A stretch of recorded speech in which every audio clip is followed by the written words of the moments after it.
A very pleasant evening to all of you and a warm welcome to Shohoz 5-year celebration.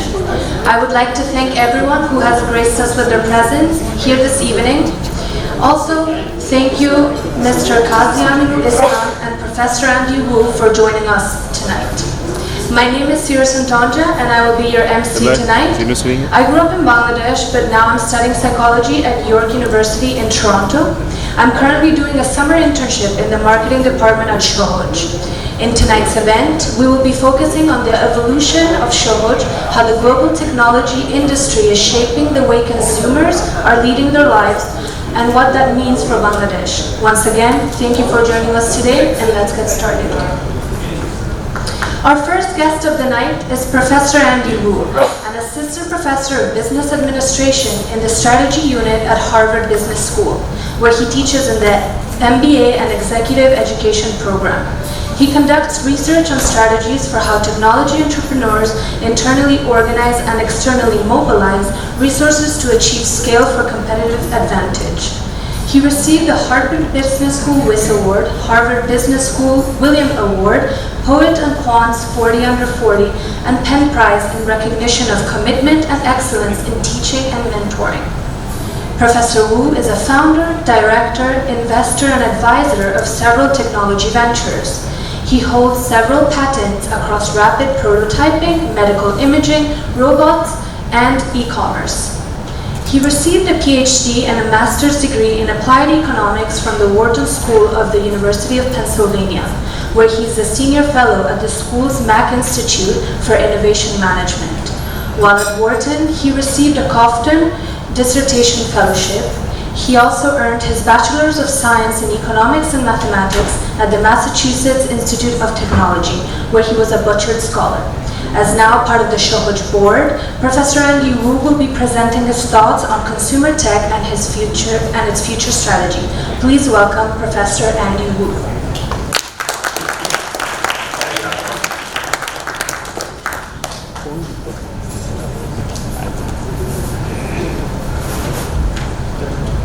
All right, so while they're getting my slides ready, I just want to take a moment and say thank you so much for coming and joining us here today, and thank you for the honor of speaking before you guys here today.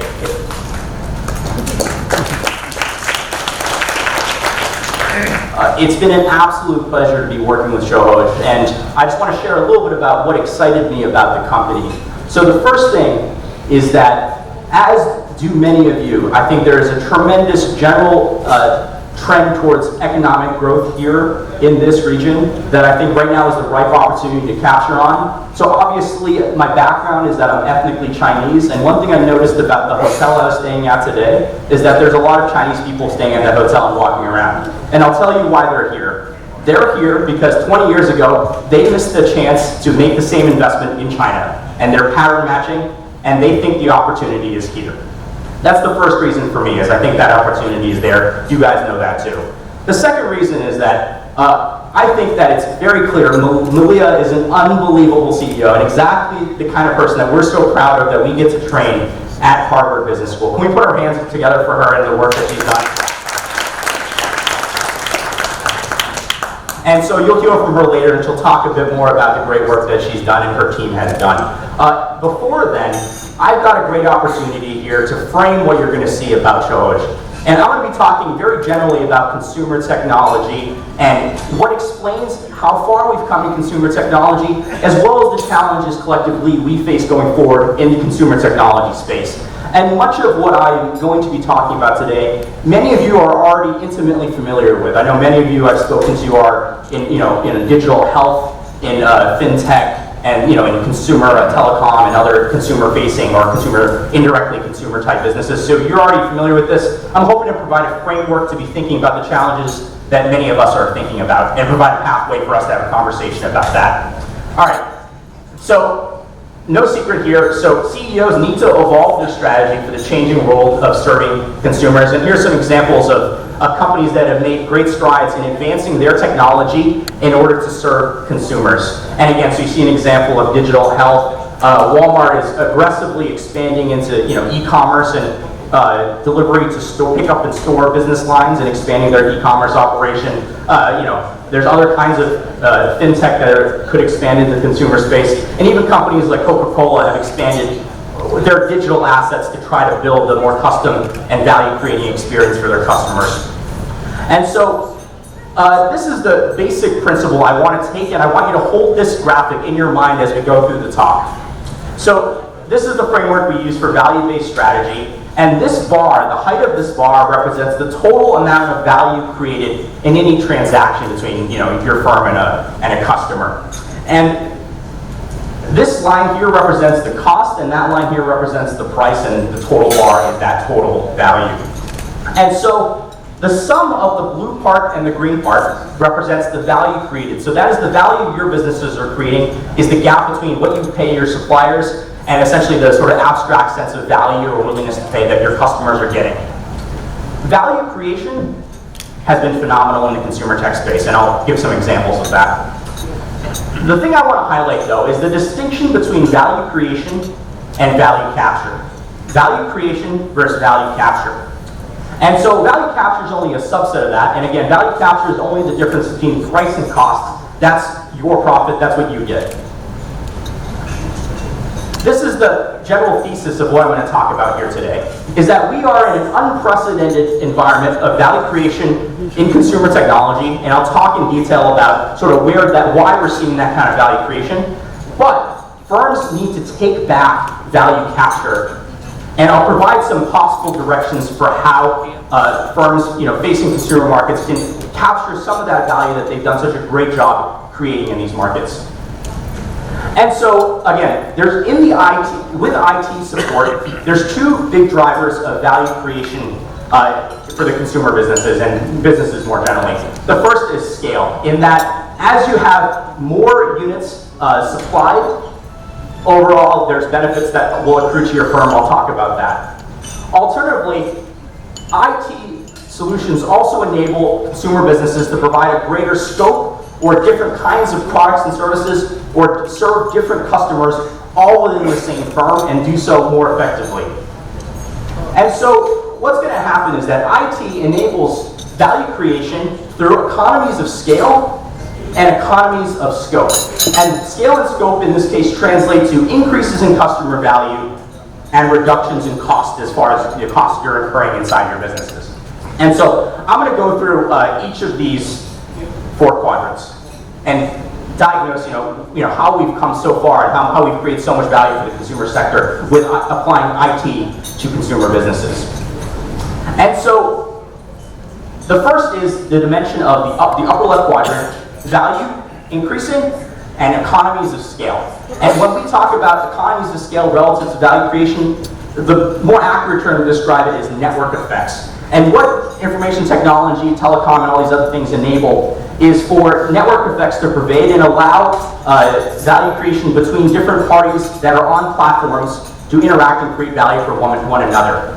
And again, the most valuable unicorns in the market today are actually all platform businesses. And so this is accounting for a huge amount of economic value today.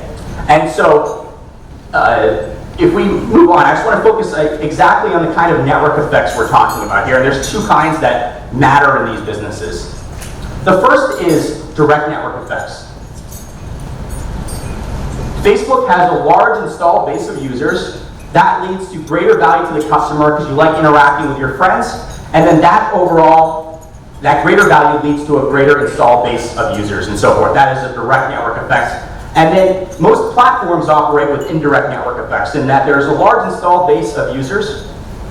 So you can think of that as the installed base of Android phones. And that leads to a larger market for Android applications and peripherals. That's going to lead to more third parties offering more peripherals or applications, and that's going to lead to a larger base of applications, and that leads to that greater set of applications leads to more value to the customer. And so we see this logic both in what we call innovation platforms, that is things like Android or Microsoft Windows, or perhaps a video game console, and things like marketplace platforms that connect the people who are engaging in transactions, eBay. And so, again, this platform business model has been tremendously successful, and these allow parties to interact and have these indirect network effects. All right, so that was value and scale. Now let's talk about value and scope. So value creation can also come through economies of scope when you offer customers increased variety or improved fit. Let me start with the fit. So a normal traditional clothing retailer might produce some number of different maybe like 10 different sizes of men's suits. And what a company like Indochino has done is they're able to provide custom tailored suits, in which you can think of as essentially offering 10,000 separate SKUs. If you think about every permutation of arm length, chest size, etc., and they're able to offer a tremendous scope of suits, different sizes of suits, to offer improved fit for the customer, which is by improving fit, you're able to generate more precise value for that customer. And the amazing thing is they're doing this at $379 US for a suit, which is basically cheaper than what it would have been to even buy a suit off the rack. And so again, this is due to sophistication in basically managing the supply chain, understanding the logistics, distribution network, and then so forth. On the other hand, scope. IT also allows for value from scope when customers like variety. So we have the model of the super app in a variety of markets, particularly in China, where you have mobile applications that perform a number of functions all within one application. And these are scenarios where customers derive value from having all those services under one roof. But I do want to caution you guys about variety, and I give my caution here in parentheses, when desired. Imagine the last time you went to a French restaurant and the last time you went to a Chinese restaurant. Your French restaurant menu was probably one page and had 5 things on it. The last time you went to a Chinese restaurant, it was probably 30 pages with 40 things on each page. And so there is some sense that variety is heterogeneous. The taste for variety and complexity of that choice set is heterogeneous across cultures. And so you should think about what applies necessarily in the context that you're competing in. All right, so now moving on to cost and scale. So the first 2 things we talked about were on the value side. I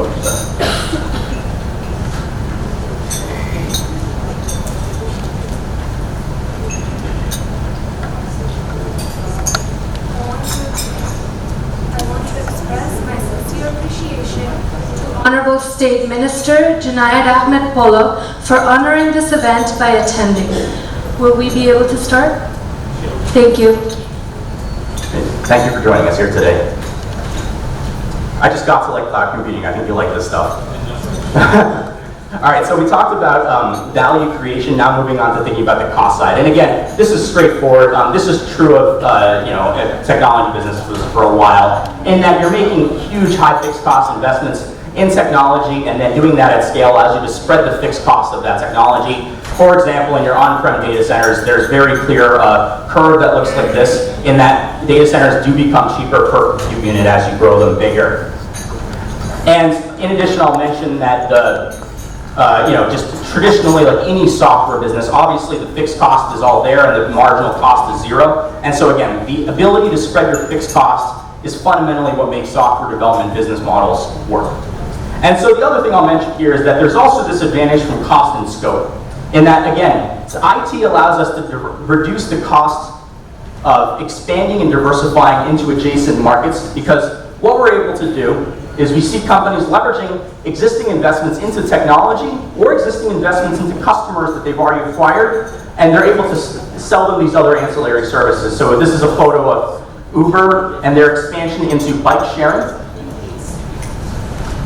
And over here, this is a photo of YouTube and their expansion into music streaming. And again, these guys already had the mapping technology and such, and these guys already had the customer base, and as well as contracts already with the music distributors that they had to sign already for YouTube. All right, so these are the 4 things that we just went over, and again, these are the value creation channels through customer value and reduced costs that IT has enabled. This is phenomenal. Now here's the challenge that we collectively face, is that value capture is extremely challenging, and this is a challenge faced by many firms in the market. I've got 2 examples of American firms that are facing this challenge today. And again, let's be very clear. I think most people, any customer you ask, and myself and anyone observing, would say that Netflix and WeWork are creating tremendous value. They're very important. They've created new opportunities for people that weren't otherwise available, created new experiences that people are able to have, but they have a serious value capture problem. And to be clear, what I mean by that, value capture is that difference between price and cost. In some cases, cost is too high, but for the sake of the examples I'll give today, really what I'm saying is price is too low. Price is too low. So really these things, so Netflix could keep Friends in the Office if it was able to charge a higher price to consumers. And similarly on WeWork, if they charge a higher price, they could sustain the real estate portfolio they're currently offering. All right, and so there's 3 customer factors that I want to focus on here as destroying value capture. And so, and these also apply to suppliers and other stakeholders, but let's focus on the customers. And so it's options, information, and sensitivity. And so the first is outside options. And so one of the advantages and disadvantages of IT and mobile and all these other platforms is that it is easier than ever for customers to switch between services. So when I was traveling, from Logan Airport, from my home to Logan Airport, I have to be honest, I did check Uber and Lyft to check the pricing on it. If we went back into a world like 20 years ago, my assistant would have called for a black car service of which she only had one phone number, and it would have been pretty costly to call the second phone number as opposed to clicking a couple buttons. And so we've seen a world where customers are shopping, or it's easier for them to shop around than ever before. The second is that customers are also more informed about the market than ever. They have a wealth of resources, both in-person word of mouth as well as online content producers that produce reviews and provide information about the various options they have available to them. And so this is a graphic showing a review of the various video streaming services for 2019. And so again, customers are coming in making decisions about which streaming service to get in actually a very informed way, much more so than they would have been selecting which cable channel they would have bought 20 years ago. And finally, in the third category here, the final challenge is that the digital environment enhances the salience of price above other characteristics. So again, if I was shopping for a tie in a brick and mortar environment, I would go into the store and I would feel the tie, I'd feel out the texture, and I'd probably fall in love with the tie before I turned it over to look at the price behind it. The price tag is in the back. Now, in terms of the way I shop for ties digitally, the price is the first thing I'm looking for. That is actually what I'm checking before I even look at what the tie looks like. And so this environment overall makes price more direct for the consumer, and you lose a lot of the experience qualities that would otherwise the customer could derive value from and focus on instead of price. All right, so this is one channel. There's a variety of channels to address the value capture issue, but here's the channel I will propose for you guys today. I think data-driven learning is the opportunity for us to take back value capture and bring back the value that you're creating inside the firm. And so what data-driven learning is going to do is help us address the 3 things I just talked about. And so first is reducing the relevance of outside options. And so what this is about is retaining customers and increasing differentiation from competitors. And so I've got sort of a cute example here. And so if you watch Netflix, what they do is they heavily customize your opening screen to show you the content you want to watch. And even more interesting than that is they actually change the thumbnail that advertises that particular movie depending on who you are. So if they know you like romance movies and they got a horror movie they want to show you, they will make the horror movie photo look like a romance movie and show it to you, and maybe you'll watch it. And so what this is doing by tailoring that experience, it does, I would say 2 things. One is that in the Netflix example I gave you, you are keeping customers on the service and obviously preventing them from using the other service if they're on your service. The second reason is that you are actually differentiating your product away from the competitors and actually reducing the salience of the outside option. And so that's what you're delivering when you're able to tailor the experience in this kind of way. All right, second, again, coming back to information. Data can help, on your end, can help improve the balance of information. There's 2 things you can do. You can improve the intelligence that you have on the customer, or you could also reduce the intelligence the customer has of the marketer yourself. And so I think, I won't go into detail here, but I think Capital One Bank in the US is a great example of a company that has taken data-driven insights, and what they've used data to do is to inform how they select which customers to issue credit cards for. And so, in financial services, there's a lot of great examples of companies leveraging data in this way to selectively choose their customers. And Progressive Insurance is another one. They revolutionized the sort of high-risk auto insurance market by using data to selectively pick out customers. So in financial services insurance, I think there's a direct concept of like picking out customers, and it makes straightforward sense. I would advise you to actually look beyond that and think about whether or not data can allow you to pick the customers that you want that deliver the margin that you want. However, also on the information side, again, companies can also tactically reduce the information that the customer has. So in the case of Amazon, obviously they have a lot of control over the ordering of items on this web page. And generally what they're doing is they're obviously they want to sell stuff, so they're promoting products that sell well. But holding that fixed, what they're driving up is private label products for which they have a larger margin, and products for just in general that are outside retailers for which, outside vendors for which they also have a larger margin. And so they're able to selectively do that and push other products down and in essence like to hide that information away from the customer. All right, and then finally, the other category that we have to deal with is addressing like price sensitivity. And so the advantage of data is we can leverage opportunities in understanding the customer's behavior and to sell them higher margin add-ons. And so I got a photo here of Ikea Meatballs. And the reason so this is obviously not a digital example, but just I think it's sort of an insightful study of this. So if you go into an Ikea furniture store, they have in the front like a food restaurant. And so at the restaurant, they have great food, high value, but actually at a very, very competitive price. It's actually very cheap. So why is it so good and why is it so cheap? Well, so overall, Ikea does care about the quality of the experience when you're in the store, of course. But let me give you another dimension of why this makes sense. I only buy furniture every 5 years. I very rarely buy furniture, and in general, I try to avoid it at all costs. I have no idea what a couch is supposed to cost. Is it supposed to be $500 or $600 or $700? Am I getting a good deal on this couch? I literally have no idea. I don't spend enough time thinking about couches to understand whether or not that's a competitive price. But I do spend a lot of time thinking about buying food. And I know that the value I'm getting of a piece of food at Ikea, those meatballs, phenomenal value. Some of that goodwill transfers into the furniture business, and they're able to anchor people into perceiving the overall product quality as being high value and at a good value, high relative value to price. And so, and again, you have this ability across your product segments in order to facilitate that. This is the concept of loss leaders and various other things. All right, and again, so we need data to do the last three things we talked about, but the way your data drives more insights, and I'm happy to talk about this offline, is you still need that scale and scope we talked about earlier by which you created the value in the first place. Again, greater scale in a particular customer segment or product allows us to derive greater precision on the insights we can deliver, and broader scope across customer segments or products allows us to make out-of-sample predictions and invent combinations that we otherwise wouldn't be able to do. And so let me just close off with the following as sort of a more optimistic note. So I've got some photos here of what we might call the cola wars. And so this is a classic case that's been taught at Harvard Business School for like 30-something years. And so this is a market that, absent everything else, should be an extremely unattractive market. Why is it supposed to be unattractive? Because these guys are selling undifferentiated brown sugar water. And let me tell you how undifferentiated it is.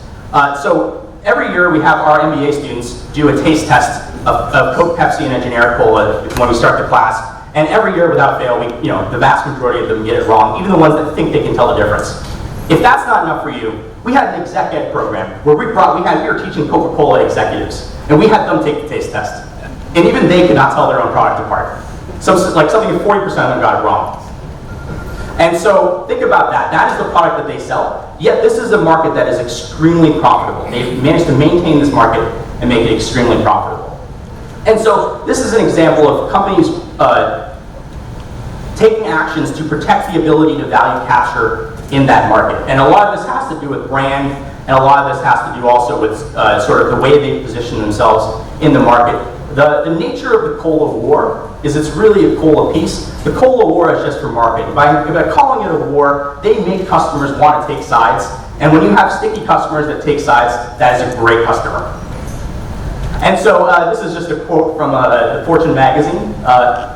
about Coca-Cola.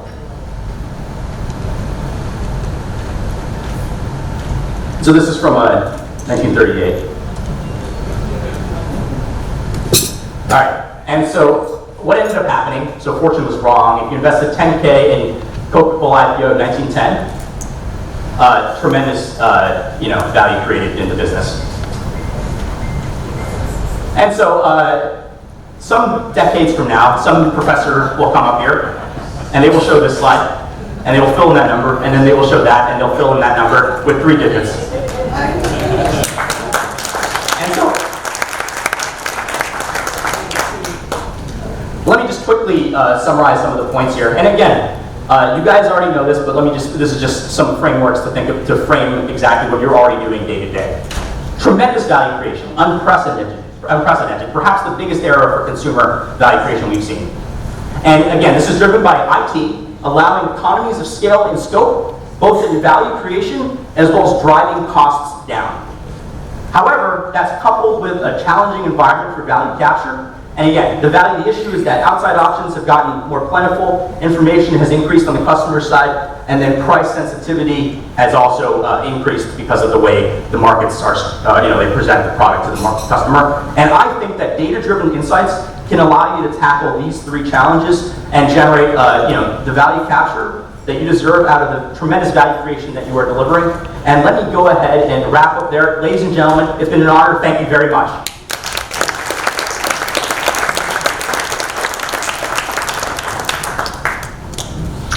Thank you, Professor Andy Wu. Moving on, we will continue with Shohoz. Born as a company in 2014 from a ticketing service to now having a super app with 6 different services under one platform while still expanding to more, Shohoz now provides bus tickets, lunch tickets, event tickets, ride sharing, food delivery, and truck booking service. Shohoz has been able to achieve sustainable growth, now becoming the largest online destination of Bangladesh that takes care of daily needs. Thanks to the Shohoz Super App, there are 15 million Bangladeshis being served as of today. Shohoz Ride has become one of the top players in the ride-sharing industry with over 50,000 rides daily through 100,000 registered drivers. We have had Shohoz Food capture over 20% of the market share, delivering 3,000 orders daily through over 1,500 partnered restaurants. There has been more than 1,800 daily bus routes through 70 registered bus operators. None of these achievements would have been possible without the hard work, humility, and honesty. These are the guiding principles for everyone working at Shohoz. The ownership, passion, and opportunity to build and do something impactful are the fuel behind the drive of every employee at Shohoz. And now we will be viewing a video to get a closer look into Shohoz and its journey.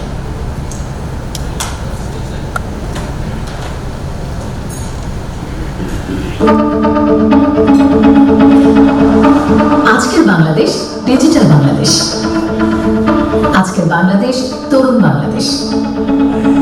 বাংলাদেশের জনসংখ্যার 70% তরুণ, যারা দেশকে নিয়ে দেখা স্বপ্ন পূরণে কাজ করে যাচ্ছে। এই বাংলাদেশে ঘরে বসেই আয় করা যায় ফ্রিল্যান্সিং এর মাধ্যমে। মার্সে যাওয়ার স্বপ্ন বাস্তব করার সাহস নিয়ে কাজ করে যায় উদ্যমী শিক্ষার্থীরা। আরেকজন তাজনুভা আলম ইন্টারনেটের মাধ্যমে ঢাকা থেকে নেয় বান্দরবানের একটি স্কুলের ক্লাস। এই মানুষদের জীবনের নতুন নতুন প্রয়োজনগুলোকে সহজ করে দেবার জন্য প্রতিদিন কাজ করে যাচ্ছে সহজ।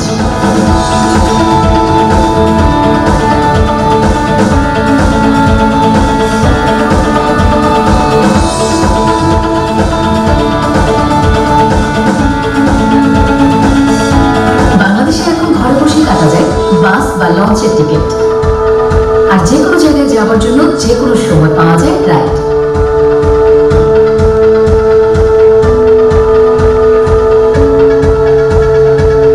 বাংলাদেশের ক্রিকেট খেলার উত্তেজনার মাঝেও দিয়ে দেওয়া যায় প্রিয় রেস্টুরেন্টের খাবারের অর্ডার। এই সবটাই করা যায় অনলাইনে সহজে সুপার অ্যাপের মাধ্যমে। একটি অ্যাপ যেটি আপনার প্রতিদিনের চাহিদা পূরণ করবে। সহজে এখন আছে 6টি service: ride sharing, food delivery, বাস ticket, launch ticket, event ticket এবং ট্রাক বুকিং সার্ভিস। সহজ সুপার অ্যাপের মাধ্যমে দিনে 50,000 রাইডস এবং 3,000 ফুড ডেলিভারি কমপ্লিট হচ্ছে। সহজে আছে 1 লাখ রেজিস্টার্ড রাইডার্স, 1,500 বেশি পার্টনার রেস্টুরেন্টস, 1,500 বেশি ট্রাকস, 1,800 বেশি daily bus routes, leading launch operators, events, movies এবং স্পোর্টস টিকিটস। এসব সার্ভিসের মাধ্যমে সমাজের সাথে যুক্ত হচ্ছে 1.5 কোটি বাংলাদেশি। আজ পর্যন্ত সমাজের মাধ্যমে 6.5 কোটি ট্রানজ্যাকশন হয়েছে। আপনাদের জীবনকে সহজ করার জন্য আমরা চাই আপনাদের প্রতিদিনকার চাহিদা পূরণের সাথে থাকতে। সমাজের এই কাজের পেছনে রয়েছেন মালিহা গালিব। স্মিথ কলেজ থেকে ব্যাচেলর্স অফ সায়েন্স, ইকোনমিক্স এবং কম্পিউটার সায়েন্স এবং হার্ভার্ড থেকে MBA ডিগ্রি অর্জন করার পর তিনি কাজ করেন মর্গান স্ট্যানলি, নকিয়া এবং ভিস্তা প্রিন্টের মতো গ্লোবাল কোম্পানিতে। তখন থেকেই লক্ষ্য ঠিক করে ফেলেন তিনি কাজ করবেন দেশের জন্য, দেশের মানুষের জন্য। সেই লক্ষ্য পূরণের প্রথম পদক্ষেপ হিসেবে 2014-তে বাংলাদেশে ফিরে প্রতিষ্ঠা করেন দেশের প্রথম ডিজিটাইজ টিকিটিং সিস্টেম সহজ। এরপর সবার প্রতিদিনকার জীবন সহজ করার উদ্যোগে একে একে যুক্ত হয় রাইড, ফুড এবং ট্রাক, আর সামনে আসছে আরো অনেক সার্ভিসেস। বিদেশে কাজ করার সময় টেক রেভলিউশনে কিছুটা দেখতে পেরেছি। সবসময় মনে হতো why not we have these services in Bangladesh. In the meantime, আমাদের ডিজিটাল বাংলাদেশের ভিশনে যে নানান রকম পলিসিস ছিল, created a really favorable environment যেখানে ইন্টারনেট has really proliferated. তো তাই 2014 মনে হলো it's the right time to come back and launch a startup in Bangladesh. সবার জীবন সহজ করা এটাই লক্ষ্য ছিল, তাই সহজের নাম সহজ, very generic name. The dream was to build up the largest online destination in Bangladesh. এটা নিয়ে আমরা ট্রান্সপোর্টেশন ইন্ডাস্ট্রিতে কাজ শুরু করি। সবসময় চেতাম একটা মাস লেভেলের ব্র্যান্ড করতে, একটা সার্ভিস, নানান রকম সার্ভিস যেটা কিনা মাস লেভেলে মানুষ ইউজ করে। Transportation is a daily need, তাই আমরা বাস টিকিটিং নিয়ে কাজ শুরু করি। বাস টিকিটিং, লঞ্চ টিকিটিং আনি আমরা এরপরে। তারপর নানা রকম ইভেন্ট টিকিটস আসে। এখন আমরা রাইড শেয়ারিং এসেছি 1-1.5 বছর হলো। Food delivery and on demand trucking সার্ভিসও আমরা লঞ্চ করেছি।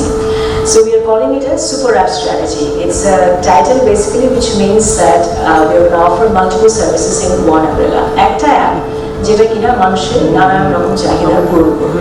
We are constantly trying to be better at what we do. It's a tough and long journey. শহরের সামনে দীর্ঘ পথ,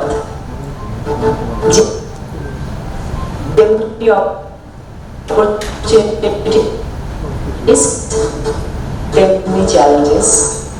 We want to make all of our stakeholders happy, our customers, our employees, and of course our investors. আমরা চেষ্টা করি, at Shohoz there is always a strong urge to push yourselves and to do better. তার এই উদ্যোগ শুরু থেকেই পেয়ে আসছে বিদেশি বিনিয়োগকারীদের আস্থা এবং বিনিয়োগ। Shohoz on the path to becoming the true super app of Bangladesh. We're super excited about this opportunity and believe it's going to be much bigger over time. We're excited to support Shohoz, Malia and the entire team going forward for many, many years. Bangladesh has a large population of young people. That gives us a lot of hope in terms of investment. And after comparing the competitors on the market, we believe Maliha and her leadership have the best chance to get this epic task done. Again, I'm really happy Linia is part of Shohoz shareholder team. We are really excited about the investment opportunity in Bangladesh. It's one of the largest populations in the world. You have a rapidly emerging middle class, and you're starting to see all these products and services beginning to get digitized. The reason why we chose Malia and her team at Shohoz is because they see the opportunity in moving Bangladesh. They see the opportunity in logistics, in courier services, in food, in ride sharing, and they're trying to bring all that to you to build everyday Bangladesh. And we really like that vision, we really like what she's doing, and we're excited to join her in her vision for the company. সমাজ হচ্ছে তরুণ, প্রজ্ঞাদীপ্ত এবং অভিজ্ঞ কর্মীদের একটি সমন্বয়।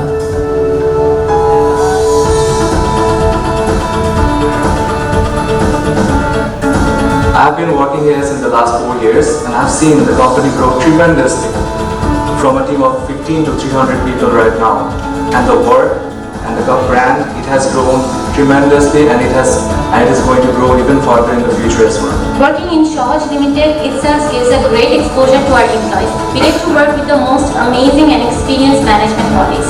Fresh ideas and new concepts are always welcome. We have a great environment in Shohoz. The way I describe the work culture at Shohoz is organized chaos. We constantly try to bring order and system in place, but also trying to be agile and adaptive. Being in my early 30s, I constantly take learning from my young tech-savvy colleagues, but also taking learning from the wisdom of my elderly leaders. We at Shohoz work constantly to make people's lives easy. সহজ শুধুমাত্র একটি app নয়, সহজ প্রতিটি বাংলাদেশের জীবনকে ঝামেলামুক্ত এবং আরামদায়ক করার একটি প্রয়াস। সহজ বাংলাদেশের জন্য, সহজ সবার জন্য।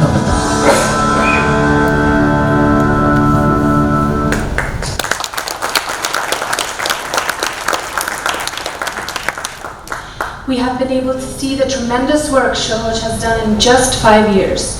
Relentlessly working behind this mission is Shohoz founder Maliha Kadir.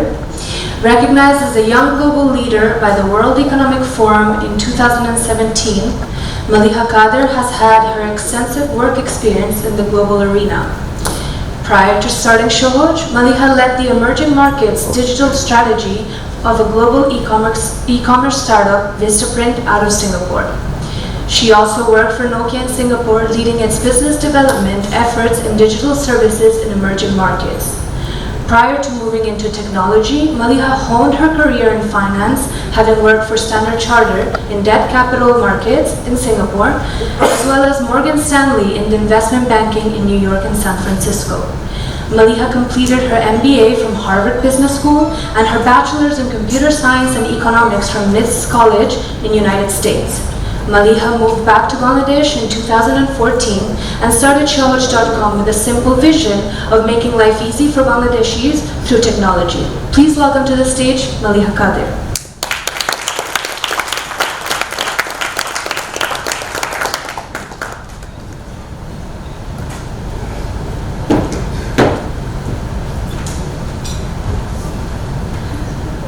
Assalamu alaikum, good evening.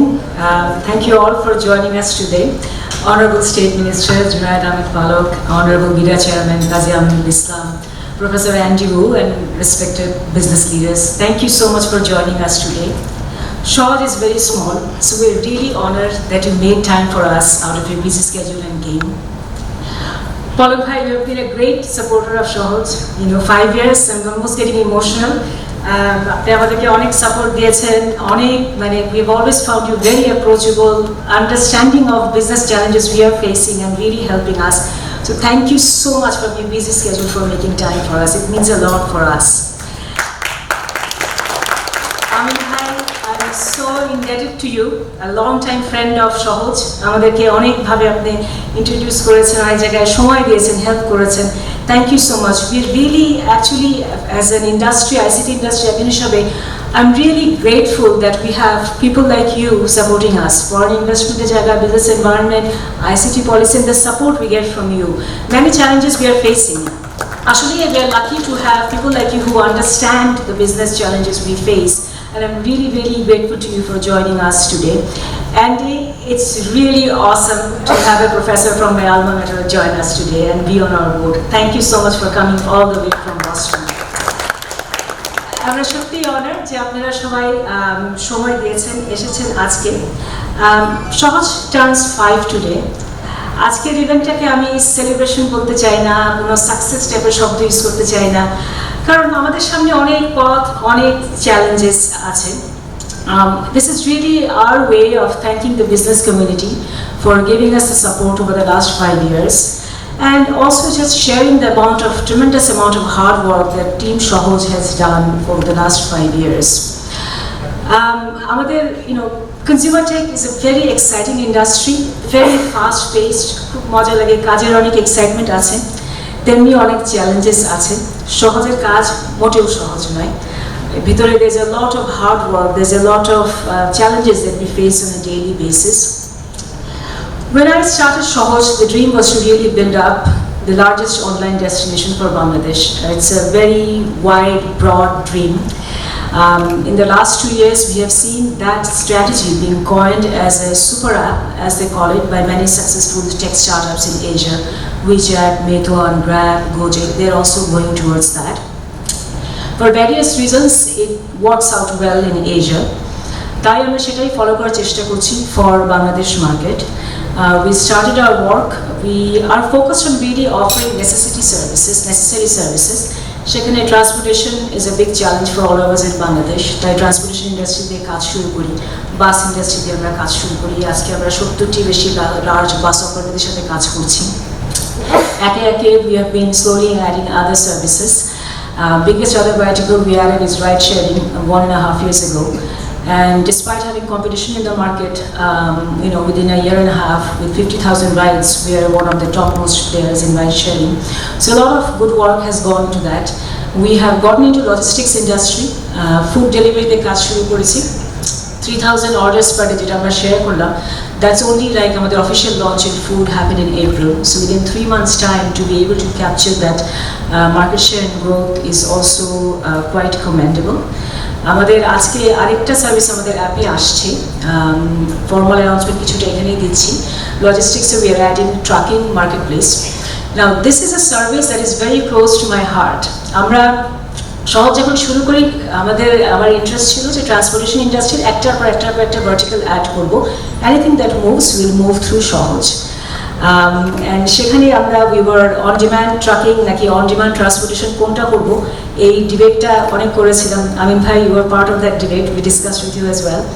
Then we decided when government was legalizing ride sharing, we decided that we will start ride sharing. Ride sharing এর কথা বলে বিআরটিতে আমি বহুবার গিয়েছি 2015 সালে। আমিন ভাই আমাকে নিয়ে গিয়েছিলেন। And তখন এটা লিগাল ছিল না বলে আমরা শুরু করিনি, but as soon as the government was bringing it to parliament, we started with ride sharing. On demand tracking থেকে তখন আমরা একটু পিছিয়ে দিয়ে on demand ride sharing দিয়ে শুরু করি আমরা, on demand transportation. So এখন 1.5 বছর হয়েছে, now we are launching on demand tracking marketplace. This is something that is very close to my heart. I've spent a lot of time within truck mandis and all, researching other pain point, met corporates and all. And I know all of you, each one of you in your companies use tracking service in one way or the other. And there's a lot of pain point, lot of cash purification. But the entire industry, it's a very challenging industry, I would say more challenging than bus. But that's where the excitement is and the opportunity is. We hope that we'll be able to add some value and bring some better service quality through that. আমাদের already প্রায় 1,500 truck enlisted হয়ে গেছে. The service is just starting. আমরা একটা truck ভাড়াও দিয়েছি already.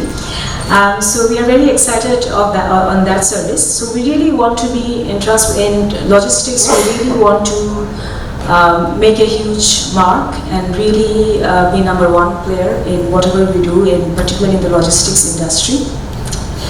Super অ্যাপের কথায় আজকে আরেকটা নতুন জিনিস আমরা সহজের কমিউনিকেশনে আসলো, আর নিউ ট্যাগলাইন which is সবার জন্য। সো আমাদের ইচ্ছা বাংলাদেশের সবার জন্য একটা কিছু থাকবে সহজে। everyone will find some kind of use in the সহজ app. It's a very necessity based একটা অ্যাপ যেখানে সবার জন্য কিছু থাকবে। সো আমাদের in terms of services, we have 4 services, 5-6 services, টিকেটের কয়েক রকম সার্ভিস আছে। সো আমাদের ইচ্ছা যে core services will offer by ourselves on our platform, but there will also be services of other industry players which we will put in our platform. Ride sharing এর মাধ্যমে অনেক users, everyday necessity product অনেক users থাকে, সেটাকে আমরা ভালোমতো leverage করতে চাই along with industry players. The other important thing that is upcoming for Shohoz is really localizing our services. So far আমাদের যে সার্ভিসগুলো আছে বেসিক নিডসগুলো বেসিক স্ট্যান্ডার্ডস ইন্টারন্যাশনাল স্ট্যান্ডার্ডস অনুযায়ী তৈরি করা, but what we are really gonna focus in future is localising them for the people of Bangladesh. এখানে অনেক রিসার্চ, অনেক ইনিশিয়েটিভস আমরা ইন্টারনালি শুরু করেছি এবং we hope that we'll be able to really provide a service that is more catered towards Bangladeshis, and this is why something we think that international players they do not play in that space, and where we think as a local player we really can drive value. So সহজের অনেক opportunities, অনেক challenges সামনে আছে. We believe people are at the heart of everything we do. মানুষ মানে investors, customers, employees. We are very fortunate to have a good group of investors, particularly investors who are in Shohoz for the long haul. And that is really important in consumer tech industry. As we know, this these companies take a long term to get to stability. It's worldwide, it's nothing special about Bangladesh or Shohoz. And সেখানেই we have investors who really believe in Bangladesh. ওনাদের সবার জন্য কিন্তু Shohoz is their first investment in Bangladesh. So we are very excited that they believed in us and that they are in it in the long haul for us. And of course, the other big group of people I need to thank are the Shohoz team, the Shohoz employees. Life at Shohoz is fast and life is very tough. We try hard on boro agenda, onek kaaj ache, but this excellent team of around 300 people we have now, who have really toiled very hard and who really have that in them to really offer something good and who really think about the impact. I'm really grateful and I really want to thank the Shohoz team for bringing Shohoz where we are today. Lastly, as an entrepreneur, it's been a very good journey. It's the life of an entrepreneur is very tough. A lot of business leaders are here, we all know that. Onek struggles thake, onek excitement, opportunities, we see the positive side, but there's also a lot of struggles that we go through. For me, these 5 years has been a very good personal growth journey, and I couldn't have done it without having a super supportive family. My parents are here today. They've always inspired me big time to go for whatever I believed in, and I wanted to thank them for that. And they really inspired me always. Come back to Bangladesh. Come back to Bangladesh. Bideshe porte jaccho, fire eshe desher kaj korba. So I'm very thankful to them for that. My 2 little daughters, I brought them here today because they have probably sacrificed a lot in terms of time and all I'm able to give them. I'm just getting emotional. And a big thank you to my one and only husband Khaled, who has also been a true partner and inspired and helped me in everything. So yeah, I guess that's it. Thank you all so much for joining us today, and we really hope you enjoy the evening. A big thank you again to Polok Bhai, Amin Bhai for joining us and showing us your support. এরপরে আমাদের একটা ছোট্ট video আছে, এটা basically it's introduces the concept সহজ সবার জন্য, যেটা আমরা বলতে চাচ্ছি, the essence of super app. We would like for you to see that. It's a short clip. We hope you enjoy that. And thank you all again so much for joining us today. It means a lot for us, and we have a long path. Please keep us in your prayers and support us. Thank you.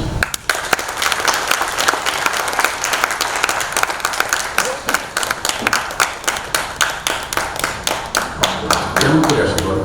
কখন বেরোবো, কখন ticket করবো? কিছু কথা রাখতে পারলে ভালোই হতো। 1, 2, 3. আচ্ছা, 1, 2, 3, 4, 5.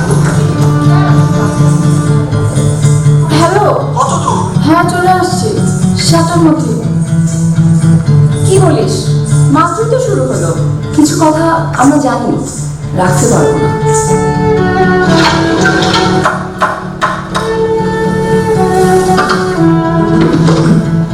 আজকে লাইফের বেস্ট কাচ্চি খাবি।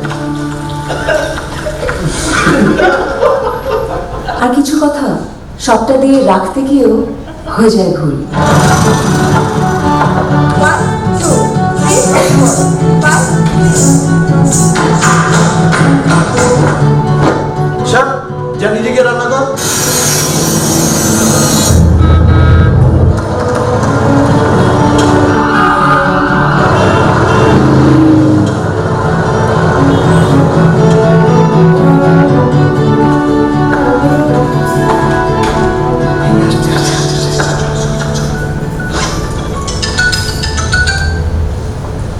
হ্যালো, হ্যাঁ কই তোরা? ছাদে আসো তো।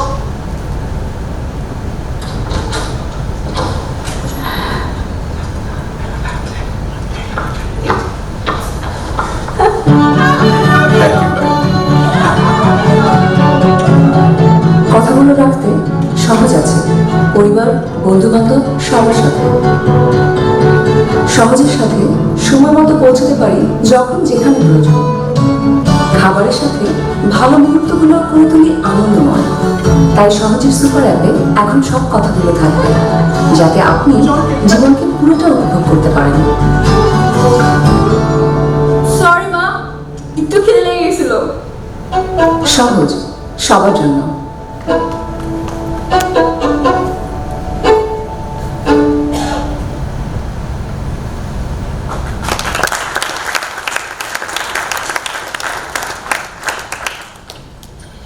Thank you, Ms. Maliha Qadir, for sharing. Our next guest this evening is Mr. Qazi Aminul Islam, who will give an insight of the investment landscape in Bangladesh and how it has changed in the last 5 years. Mr. Aminul joined the Bangladeshi Civil Service in 1981 and progressed to higher responsibilities in diverse areas of the government. While working as the Secretary Prime Minister's Office in 2009, he was appointed Alternative Executive Director of the World Bank Board in Washington, D.C. He worked for 3.5 years on the board of the Executive Directors of the World Bank. As the Executive Chairman of Bangladesh Investment Development Authority, BIDA, he is focusing on improving the investment climate and investors' experiences in order to attain for Bangladesh the high middle income status by 2021 and make it a high income country by 2041, as targets set by the Honorable Prime Minister Sheikh Hasina. He is also emphasizing on the quality aspects of investment regime so that Bangladesh can achieve 2030 agenda for sustainable development goals. Let's welcome Mr. Qazi Aminul Islam on stage.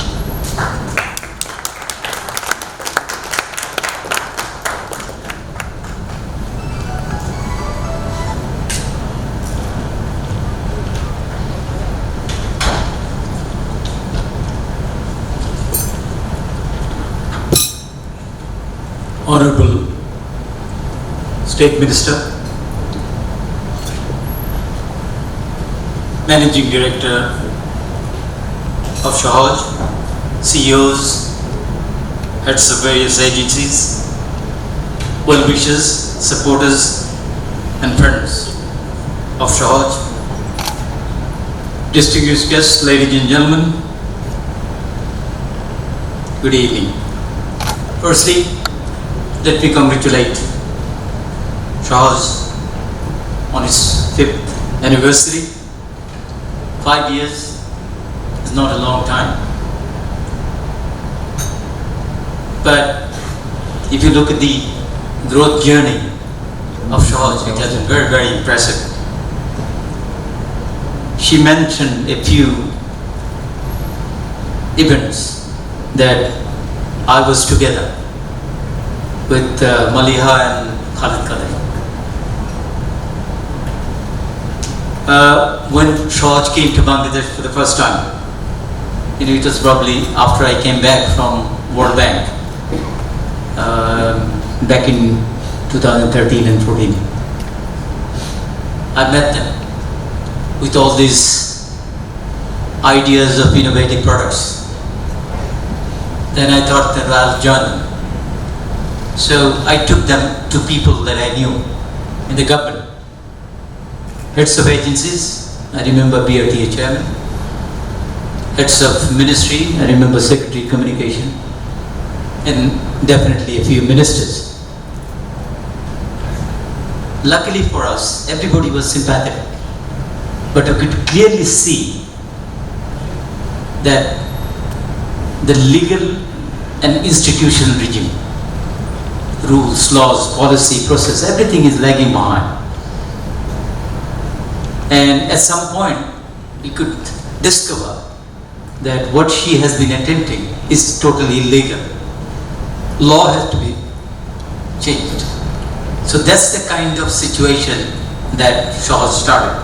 So even though Shohoz means easy, but for Shohoz, it was really difficult and very, very difficult, even though there was so much of goodwill around. So, from us, for people like me, I had a lesson that we should be open, we should take a positive attitude, because the market and the products are having so many innovations, and related to that, the policies are lagging behind. So we have to have that thing in our mind, and we should focus on continued policy development. And I believe we need a lot of competence in the government and also regulator. When I say regulator, you definitely know who they are because you have been dealing with them on a daily basis. And I would say a lot more competence, a lot more will, good wishes are needed, and understanding is needed among the regulators. As Investment Development Authority spokesperson, I deal with the regulators as well and try to, get across the simple thing which may not be in keeping with the kind of way that people work. Because if people get used to doing things in a certain way, it's not easy to make those changes. But I believe that policymakers should be very careful about that and give a lot of attention to these areas. And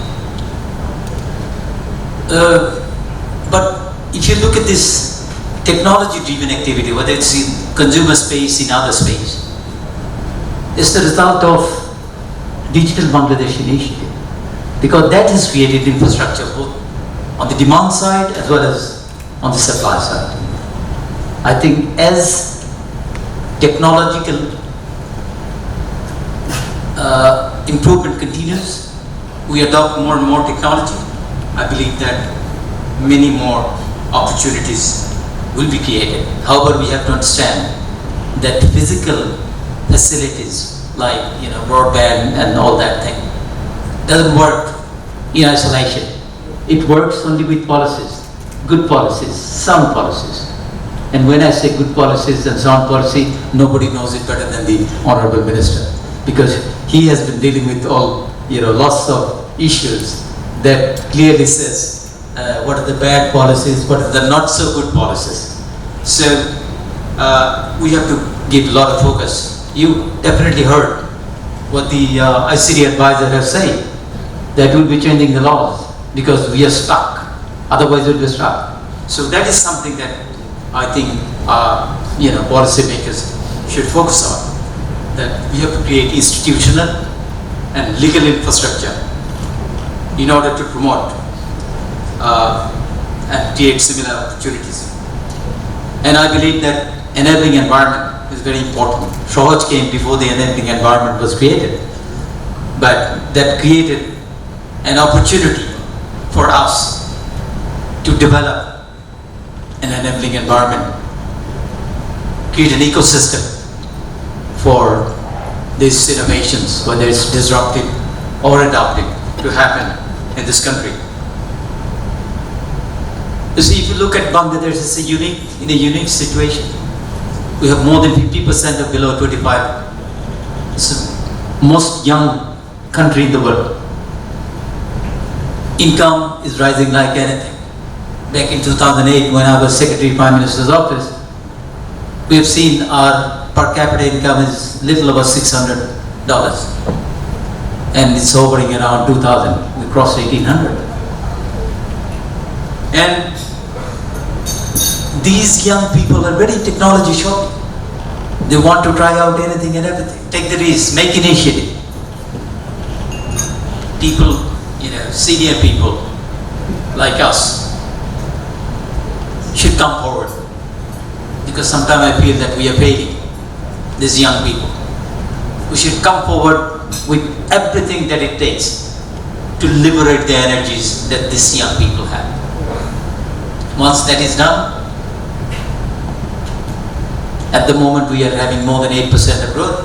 I believe our natural growth will be 2-digit, anything above 10%.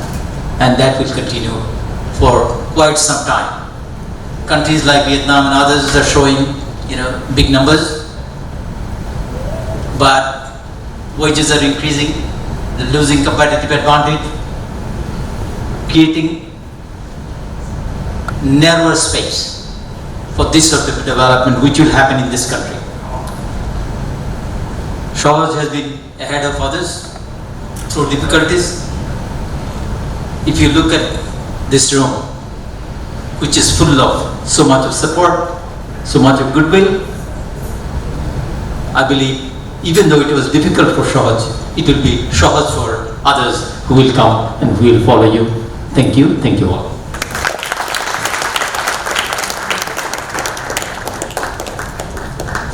Thank you, Mr. Aminu. We are very honored to have Honorable State Minister Junaid Ahmed Polok amongst us today.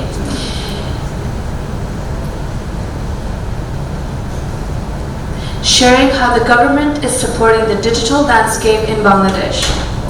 In 2008, the Honorable State Minister Junaid Ahmed Polok was elected as the Member of Parliament, making him the youngest MP of Bangladesh. In 2014, he was elected for a second term and was selected as the State Minister for ICT, yet again becoming the youngest minister in the Bangladesh cabinet. In 2018, he was elected for a consecutive term as a State Minister. The Honorable State Minister has been spearheading the Honorable Prime Minister Sheikh Hasina's vision of digital Bangladesh. He has been an advocate of technology initiatives in both the public and private sectors. His mission in promoting technology startups in Bangladesh has strengthened the startup ecosystem, bringing in foreign investments and creating jobs. He has also placed special importance on engaging the youth in the technology sectors. Honorable State Minister was nominated as a Young Global Leader by the World Economic Forum in 2016 for the pivotal role in paving Bangladesh towards a prosperous future by strengthening the focus on ICT. Please welcome Honorable State Minister Junaid Ahmed Polok.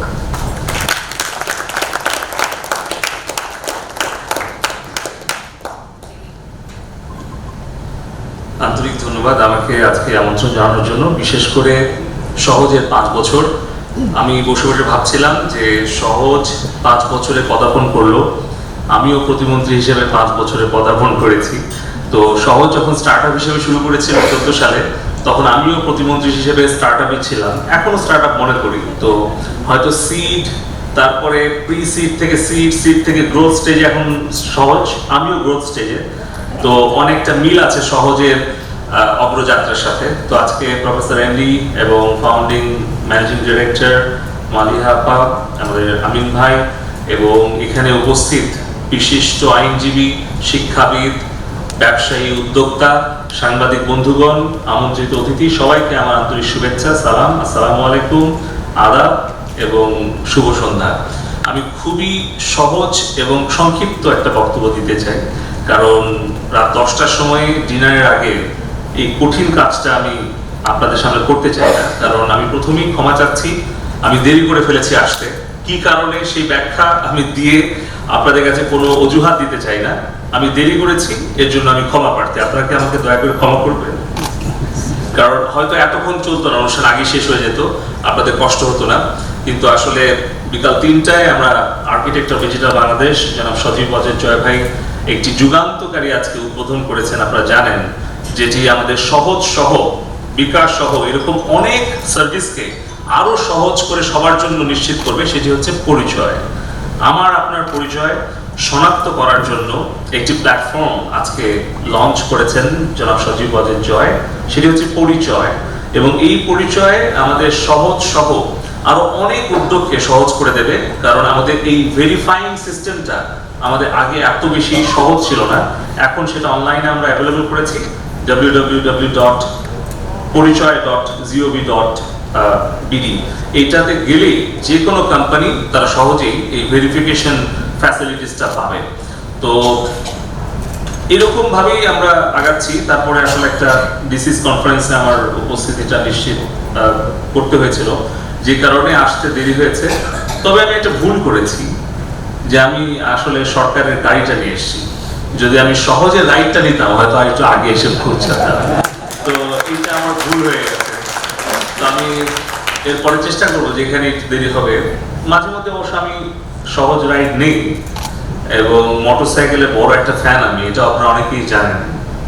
বিশেষ করে আইনজীবীরা, তানজীবীরা আমাদের তাকাচ্ছেন, helmet ছাড়া চলেছিলাম জন্য খুব বিপদ হয়েছিল, পরে মাপটা চেয়ে পাচ্ছি।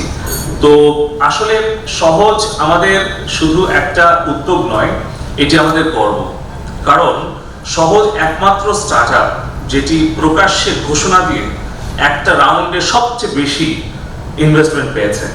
এবং সহজ আমাদের অন্যান্য স্টার্টআপদেরকেও পথ দেখিয়েছে যে একটু যদি স্ট্রাগল করে, একটু যদি তারা সচেতন হয়, তাহলে একটা স্টার্টআপ যেটা 10-15 জন নিয়ে শুরু হয়েছিল 5 বছর আগে, আজকে 300 জন তরুণের কর্মসংস্থান সরাসরি আর পরোক্ষভাবে প্রায় 1.5 লক্ষ তরুণ তরুণী কর্মসংস্থান নিশ্চিত করতে পেরেছে। আমরা ডেমোগ্রাফিক ডিভিডেন্ড উপভোগ করছি। 70% আমাদের ইয়াং পপুলেশন, যাদের বয়স বিলো 35, এবং আমাদের অ্যাভারেজ এজ এখন 24। ঠিক সেরকম একটা তারুণ্যে ভরপুর একটা দেশে আমাদের এমন কিছু উদ্যোগ দরকার যেখানে নতুন ধরনের মেধা নির্ভর, প্রযুক্তি নির্ভর কর্মসংস্থান সৃষ্টি করতে পারে। সহজ সেরকম একটি স্টার্টআপ যেখানে লক্ষ লক্ষ তরুণের স্বপ্ন পূরণ হচ্ছে, এবং জননেত্রী শেখ হাসিনার যে ডিজিটাল বাংলাদেশের যে ভিশন, সেই ভিশনটা হচ্ছে একটি প্রযুক্তি নির্ভর অর্থনীতি, জ্ঞান ভিত্তিক সমাজ বিনির্মাণ করা, আর সেখানে সহজ একটি গুরুত্বপূর্ণ ভূমিকা পালন করছে। আমরা ইতিমধ্যেই গত 5 বছরে মাননীয় উপদেষ্টা জনাব সজীব ওয়াজেদ জয়ের নির্দেশনায় আমরা একটি innovation, design and entrepreneurship academy স্থাপন করেছি। সেখান থেকে আমরা একটি স্টার্টআপ বাংলাদেশ লিমিটেড কোম্পানি রেজিস্ট্রেশনের চূড়ান্ত পর্যায়ে আছি। আশা করছি আগামী ক্যাবিনেট বৈঠকে সেটি আমরা উপস্থাপন করতে পারবো। এখানে শওকত ভাই সহ অনেক ভেঞ্চার ক্যাপিটাল কোম্পানির উদ্যোক্তাদেরকে আমরা দেখতে পাচ্ছি। আমরা সরকার থেকে স্টার্টআপদের সহযোগিতার জন্য প্রাইভেট ভেঞ্চার ক্যাপিটাল কোম্পানি যারা আছে তাদেরকে সহযোগিতা করার জন্যই আমাদের স্টার্টআপ বাংলাদেশ কোম্পানি লিমিটেড আমরা করছি, যেখানে আমরা কিছু কো-ফান্ডিং আমরা করব। অর্থাৎ যদি একটা স্টার্টআপ যদি গ্রোথ স্টেজে এসে আটকে যায় ইনভেস্টমেন্টের জন্য, তখন হয়তো প্রাইভেট ভেঞ্চার কোম্পানি যদি $1 মিলিয়ন দেয়, আমরাও সাথে $1 মিলিয়ন আমরা ফান্ড করব। এবং এভাবে আমরা চাচ্ছি পুরো বাংলাদেশে একটি স্টার্টআপ একটা ইকোসিস্টেম গড়ে তুলতে, যেন আমাদের তরুণরা তারা শুধু চাকরির পেছনে না ছুটে, তারা নিজেরাও উদ্যোক্তা হয়ে মালিহা কাদিরের মতো যে একজন উদ্যোক্তা সফল হলে হয়তো লক্ষ তরুণের স্বপ্ন পূরণের কর্মসংস্থানের ব্যবস্থা করতে পারবে। তো সেই উদ্দেশ্য নিয়ে আমরা এগিয়ে যাচ্ছি। আমাদের টার্গেট 2021 সালের মধ্যে আমরা 1000 স্টার্টআপকে আমরা সহযোগিতা দেব। ইতিমধ্যে আমরা বিভিন্ন ইউনিভার্সিটিতে যাচ্ছি, যেখানে স্টুডেন্ট টু স্টার্টআপ আমরা ইতিমধ্যে লঞ্চ করেছি। আমাদের এই স্টার্টআপ সার্কেলে আমরা 33 জন সদস্যকে পেয়েছি। আমাদের startup Dhaka, SD Asia, better stories এবং অন্যান্য রবি, আজিয়াটা থেকে শুরু করে অনেক যেগুলো অ্যাক্সেলারেটর শুরু হয়েছে, তাদেরকে আমরা সদস্য করে নিয়ে আমরা একসাথে মিলে কাজ করছি। তো আমরা আশা করছি যে আমাদের তরুণদের স্বপ্ন পূরণের যে প্ল্যাটফর্ম, সেটা আমাদের ন্যাশনাল একটা প্ল্যাটফর্ম, আমাদের স্টার্টআপ বাংলাদেশকে আমরা গড়ে তুলব। এবং সহজ যেভাবে একের পর এক নতুন নতুন সেবা তাদের প্ল্যাটফর্মে যুক্ত করছে, এবং তারা সুপার অ্যাপ হিসেবে গোজ্যাক কিংবা অ্যামাজন কিংবা এরকম যারা বিশ্ব মোটামুটিভাবে ইতিমধ্যে সফল হয়েছে, তাদেরকে অনুসরণ করে তাদের সার্ভিসগুলোকে লোকালাইজ করছে, কাস্টমাইজ করছে। এটা একটা ভালো দিক। আমরা আশা করছি যে আমাদের দেশের যত সমস্যা আছে, সেই সমস্যাগুলোর ক্রিয়েটিভ সলিউশন, ইনোভেটিভ সলিউশনগুলো সহজের মতো আরও তরুণ উদ্যোক্তারা আসবে, এবং তারা আমাদের এই হোম গ্রোন সলিউশনগুলো দিয়েই আমাদের সমস্যাগুলো সমাধান করে নতুন নতুন প্রোডাক্ট নিয়ে আসবে, নতুন নতুন কর্মসংস্থান তৈরি করবে, এবং 21 সাল নাগাদ বিশ্বের বুকে আমরা একটি প্রযুক্তি নির্ভর এবং 41 সাল নাগাদ সারা বিশ্বের বুকে বাংলাদেশকে একটি জ্ঞানভিত্তিক সমাজ হিসেবে আমরা প্রতিষ্ঠিত করতে পারবো। এই প্রত্যাশা ব্যক্ত করে সহজ 5 বছরে পদার্পণ করেছে। আগামী 50 বছর সহজ সফলভাবে এগিয়ে যাক, এবং 500 বছরের ইতিহাসে সহজ বিশ্বের ইতিহাসে অবস্থান করুক, এই প্রত্যাশা রেখেই আমার বক্তব্য শেষ করছি। আমরা হব জয়ী, আমরা দুর্বার, ডিজিটাল বাংলাদেশ বিনির্মাণে আইসিটি হবে হাতিয়ার। জয় বাংলা, জয় বাংলা।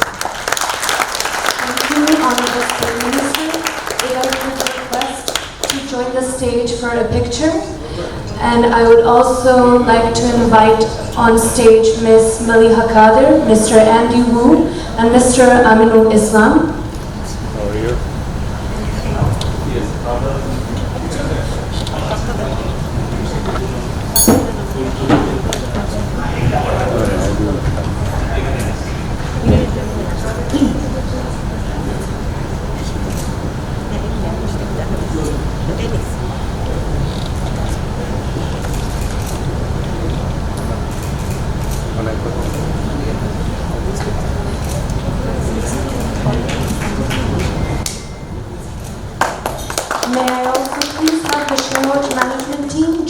stage.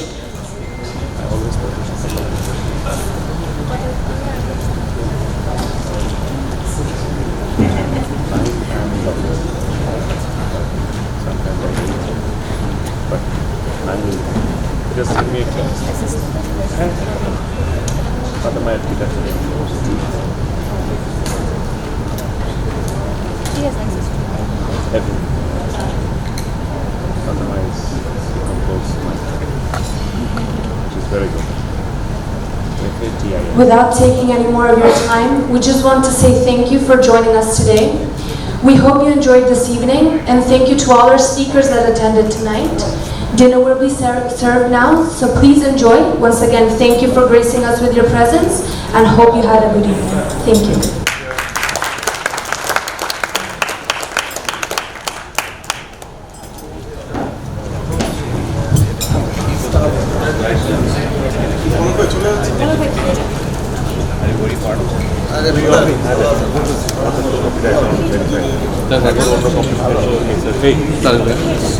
ভালো